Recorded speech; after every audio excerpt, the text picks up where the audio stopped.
Second one, packaging. So we're all very familiar with Apple's packaging. I've been to China and have visited a packaging manufacturer that created packaging like this, and they also cheaper ones. Packaging like this may have changed now. This was, I don't know, 8 years ago or something.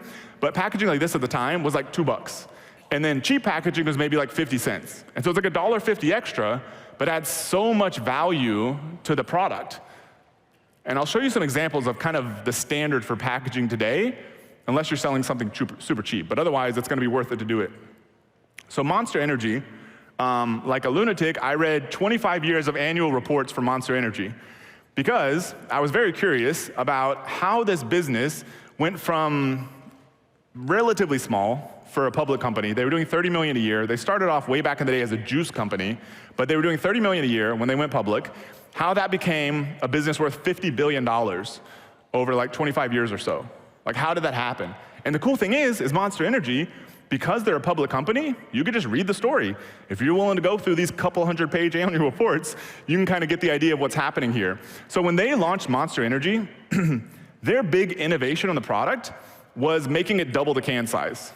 That was really it.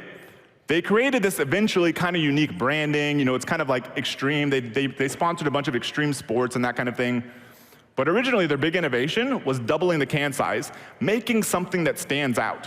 Pretty much all of us sell online. We're not big selling retail, maybe a handful of us. But if you think about if you had to sell this thing in retail, is it gonna stand out? I don't think that's a bad way to look at it for selling online too. Because you look at Amazon, it's kind of like a retail shelf.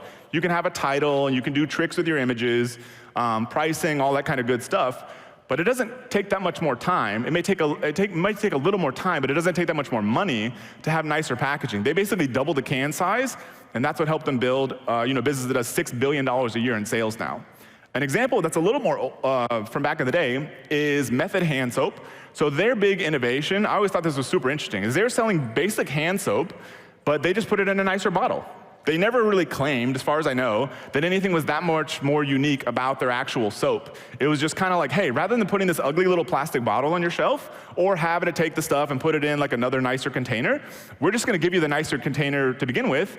And as you can see, their sales, $34 million in 2005, $100 million in 2012, $300 million in 2023, which I'm sure they've done a lot of other things right in their business, but this is almost purely based on having better packaging. This is a hair supplement. I actually use it, but it's a natural hair supplement. I think I may have found out about it from Dave Asprey, actually, on his podcast. But give you an example, their packaging is super nice. I think this kind of like is the new standard in packaging. And there's other examples. There's a probiotic company that I think just raised $40 million called Seed. It's a green packaging, looks similar kind of quality. I think to me, this is like the new standard in packaging.